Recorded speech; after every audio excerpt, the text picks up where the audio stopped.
भगवान की जय। प्यारे कृष्ण कन्हैया लाल की जय। श्री वेदांत दर्शन द्वितीय अध्याय चल रहा है और द्वितीय पाद चल रहा है। 5 मंत्र ब्रह्मसूत्र हो चुके थे। आज 6वें ब्रह्मसूत्र से संबंध।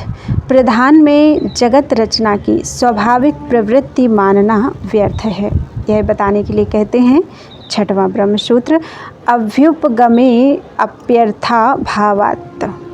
अभ्युपगमे मीन्स अनुमान से प्रधान में सृष्टि रचना की स्वाभाविक प्रवृत्ति स्वीकार कर लेने पर, अपि मीन्स भी, अर्थाभावात मीन्स कोई प्रयोजन न होने के कारण यह मान्यता व्यर्थ ही होगी। व्याख्या।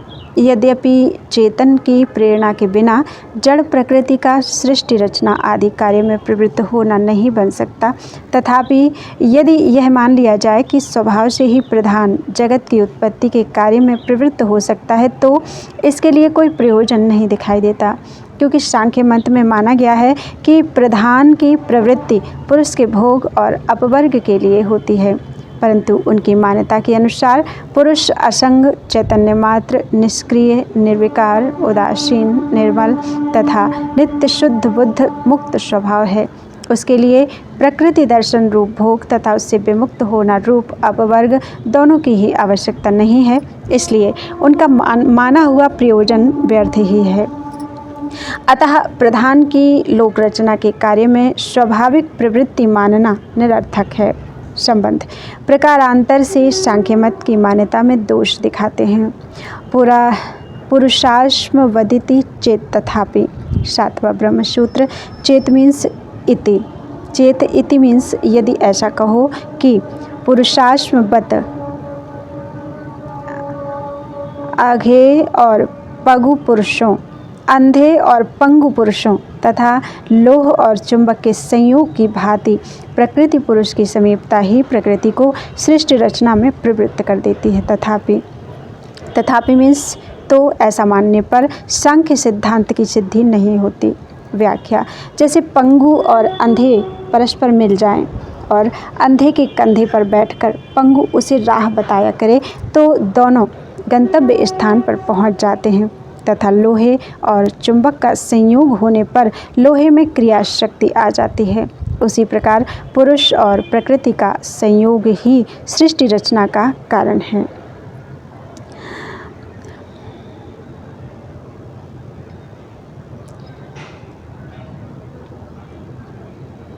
पंगवंद बधुभ्योरपि संयोगस्तत्कृतः सर्गः।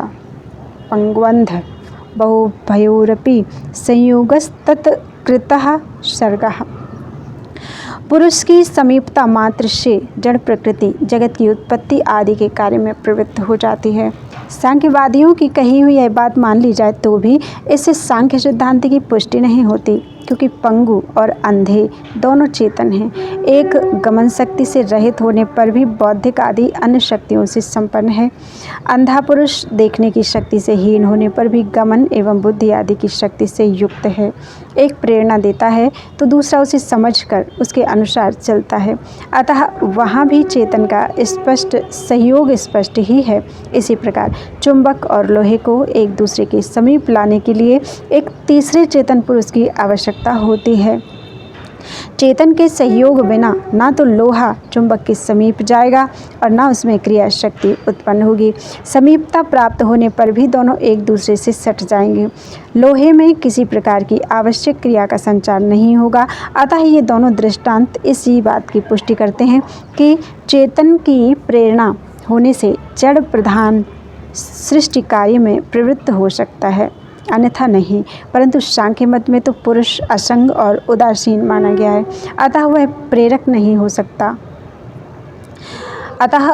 प्रेरक हो नहीं सकता। इसलिए केवल जड़ प्रकृति के द्वारा जगत की उत्पत्ति किसी प्रकार भी सिद्ध नहीं हो सकती। संबंध। अब प्रधान कारणवाद के विरोध में दूसरी युक्ति देते हैं। अंगित्वानुपपत्तेश्च। 8वां ब्रह्मसूत्र। अंगित्वान उपपत्तेः मीन्स अंगांगी भाव, सत्वादि गुणों के उत्कर्ष और अपकर्ष की सिद्धि न होने के कारण चा मीन्स भी केवल प्रधान इस जगत का कारण नहीं माना जा सकता। व्याख्या। पहले यह बताया गया है, सांख्य मत में तीनों गुणों की साम्यावस्था का नाम प्रधान है। यदि गुणों की यह साम्यावस्था स्वाभाविक मानी जाए तब तो कभी भी भंग नहीं होगी।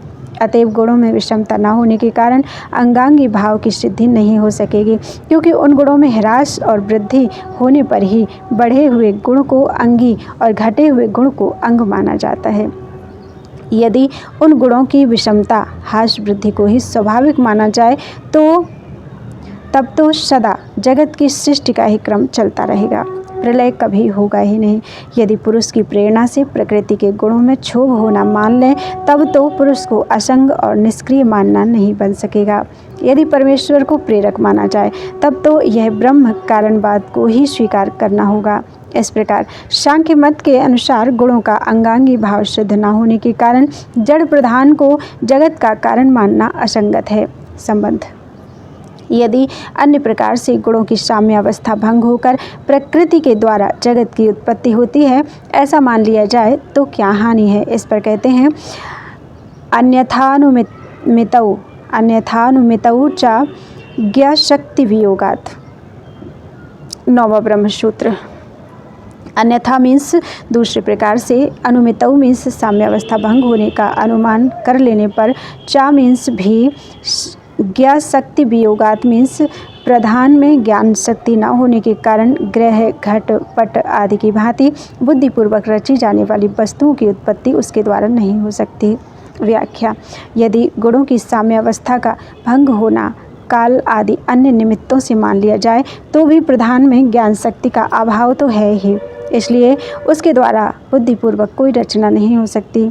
जैसे ग्रह वस्त्र घट आदि का निर्माण कोई समझदार चेतन करता ही कर सकता है, उसी प्रकार अनंत कोटि ब्रह्मांड के अंतर्गत असंख्य जीवों के छोटे बड़े विविध शरीर एवं अन्न आदि की बुद्धिपूर्वक होने वाली सृष्टि जड़ प्रकृति के द्वारा असंभव है।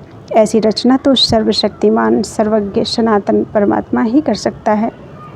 अतः जड़ प्रकृति को जगत का कारण मानना युक्ति संगत नहीं है। संबंध। अब सांख्य दर्शन की असमीचीनता बताते हैं। विप्रतिषेधा चा समंजसम। 10वां ब्रह्मसूत्र। विप्रतिषेधात् मीन्स परस्पर विरोधी बातों का वर्णन करने से, चा मीन्स भी, असमंजसम मीन्स सांख्य दर्शन समीचीन नहीं है। व्याख्या। सांख्य दर्शन में बहुत सी परस्पर विरुद्ध बातों का वर्णन पाया जाता है, जैसे पुरुष को असंग अर्थात असंगोयम पुरुष इति, और निष्क्रिय अर्थात निष्क्रियस्य तदसंभवात्। जैसे पुरुष को असंग और निष्क्रिय मानना, फिर उसी को प्रकृति का दृष्टा अर्थात दृष्टवादिरात्मनः करणत्वम इंद्रियाणाम, और भोक्ता अर्थात भोक्त भावात् बताना, भोक्ता बताना, प्रकृति के साथ उसका संयोग कहना, संयोग अर्थात न नित्य शुद्ध मुक्त स्वभावस्य तद योगस तद योगाधृते। प्रकृति को पुरुष के लिए भोग और मोक्ष प्रदान करने वाली बताना, मोक्ष अर्थात पुरुषस्य दर्शनार्थम कैवल्यार्थम तथा प्रधानस्य। सांख्यकारिका, इस सांख्यकारिका के सूत्र हैं सब। और ऐसा मुक्ति का स्वरूप मानना इत्यादि। इस कारण भी सांख्य दर्शन समीचीन अर्थात निर्दोष नहीं जान पड़ता है।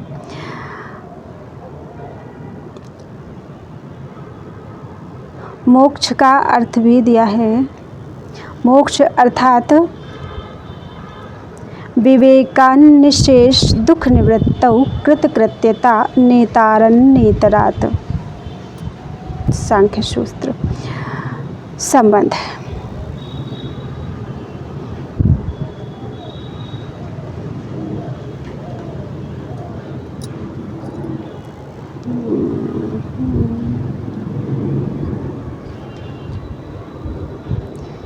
राधे राधे राधे।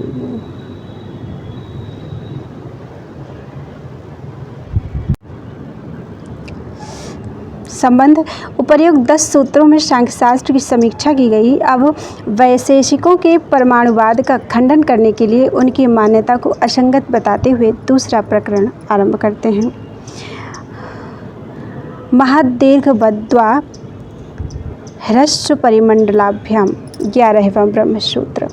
ह्रस्व परिमंडलाभ्याम मीन्स ह्रस्व अर्थात द्वयणुक तथा परिमंडल अर्थात परमाणु से महद्दीर्घवत महत एवं दीर्घ त्रयणुक की उत्पत्ति बताने की भांति वा मीन्स ही वैशेषिकों द्वारा प्रतिपादित सभी बातें असमंजस अर्थात असंगत हैं। व्याख्या। परमाणु कारणवादी वैशेषिकों की मानी हुई प्रक्रिया इस प्रकार है।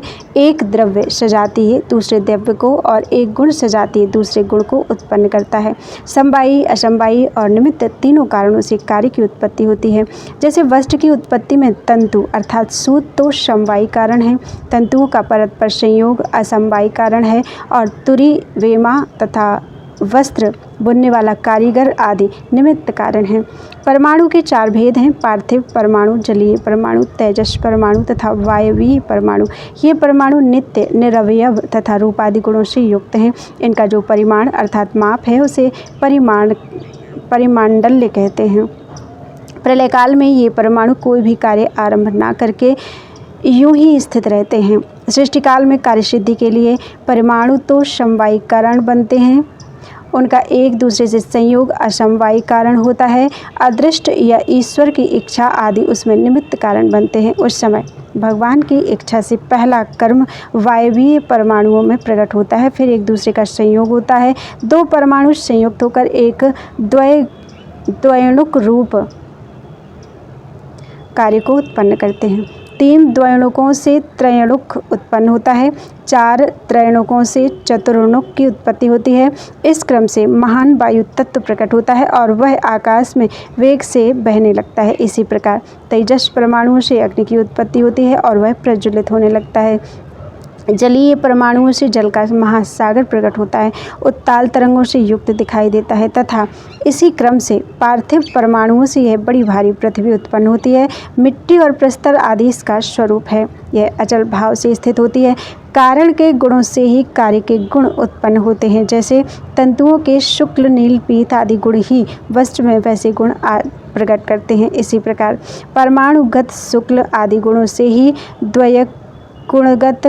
द्वयणुकगत शुक्ल आदि गुण प्रकट होते हैं।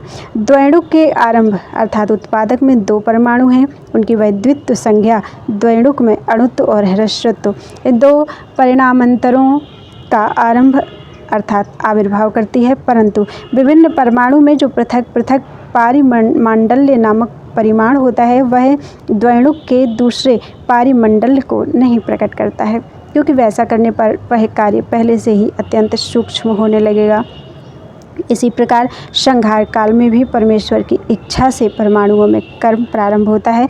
इससे उनके पारस्परिक संयोग का नाश होता है। फिर द्वयणुक आदि का नाश होते होते पृथ्वी आदि का भी नाश हो जाता है। वैशेषिकी इस प्रक्रिया का सूत्रकार निराकरण करते हुए कहते हैं कि यदि कारण के ही गुण कार्य में प्रकट होते हैं तब तो परमाणु का गुण जो परिमांडल्य अर्थात अत्यंत सूक्ष्मता है वही द्वयणुक के भी प्रकट होना उचित है, पर ऐसा नहीं होता। उनके ही कथनानुसार 2 परमाणुओं से ह्रस्व गुण विशिष्ट द्वयणुक की उत्पत्ति होती है और ह्रस्व द्वयणुकों से महदीर्घ परिमाण वाले त्रयणुक की उत्पत्ति होती है। इस प्रकार जैसे यहाँ वैशेषिकों की मान्यता असंगत है, उसी प्रकार उनके द्वारा कही जाने वाली अन्य बातें भी असंगत हैं। संबंध इसी बात को स्पष्ट करते हैं। उभयथापि न कर्मास्ततद्भाव 12वां ब्रह्मसूत्र। उभयथा मीन्स दोनों प्रकार से, अपि मीन्स ही, कर्म मीन्स परमाणुओं में कर्म होना, ना मीन्स नहीं सिद्ध होता, अतः मीन्स इसलिए, तद्भावः मीन्स परमाणुओं के संयोग पूर्वक द्वयणुक आदि की उत्पत्ति के क्रम से जगत का जन्म आदि होना संभव नहीं है। व्याख्या। परमाणुवादियों का कहना है कि सृष्टि के पूर्व परमाणु निश्चल रहते हैं, उनमें कर्म उत्पन्न होकर परमाणुओं का संयोग बनता है और उससे जगत की उत्पत्ति होती है। इस पर सूत्रकार कहते हैं, यदि उन परमाणुओं में कर्म का संचार बिना किसी निमित्त के अपने आप हो जाता है तो ऐसा माने तो यह असंभव है, क्योंकि उनके मतानुसार प्रलय काल में परमाणु निश्चल माने गए हैं। यदि ऐसा माने कि जीवों के अदृष्ट कर्म संस्कारों से परमाणुओं में कर्म का संचार हो जाता है तो यह भी संभव नहीं है, क्योंकि जीवों का अदृष्ट तो उन्हीं में रहता है, ना कि परमाणुओं में। अतः वह उनमें कर्म का संचार नहीं कर सकता। उक्त दोनों प्रकार से ही परमाणुओं के कर्म होना सिद्ध नहीं होता, इसलिए परमाणुओं के संयोग से जगत की उत्पत्ति नहीं हो सकती। इसके सिवा अदृष्ट अचेतन है। कोई भी अचेतन वस्तु किसी चेतन का सहयोग प्राप्त किए बिना ना तो स्वयं काम कर सकती है और न दूसरे से ही कर्म करा सकती है। यदि कहें जीव के शुभ अशुभ कर्म से ही अदृष्ट बनता है, अतः जीवात्मा की चेतनता उसके साथ है, तो यह भी ठीक नहीं है, क्योंकि सृष्टि के पहले जीवात्मा की चेतनता जागृत नहीं है, अतः वह अचेतन के ही तुल्य है। इसके सिवा जीवात्मा में ही अदृष्ट की स्थिति स्वीकार करने पर वह परमाणुओं में क्रियाशीलता उत्पन्न करने में निमित्त नहीं बन सकता, क्योंकि परमाणुओं से उसका कोई संबंध नहीं है। इस प्रकार किसी नियत निमित्त के न होने से परमाणुओं से पहला कर्म उत्पन्न नहीं हो सकता। उस कर्म या क्रियाशीलता के बिना उनका परस्पर संयोग नहीं हो सकेगा। संयोग न होने से द्वैणुक आदि की उत्पत्ति के क्रम से जगत की सृष्टि और प्रलय भी नहीं हो सकेंगे। परमाणु कारण संबंध। परमाणु कारणवाद के खंडन के लिए दूसरी युक्ति देते हैं। समवायभ्युपगमाच्च साम्यादन्वस्थिते। 13वां ब्रह्मसूत्र। समवायभ्युपगमात्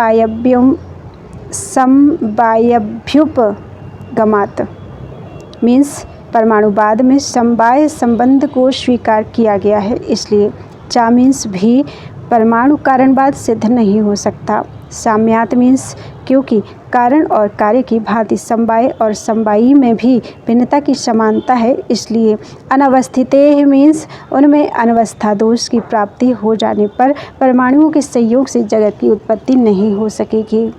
व्याख्या।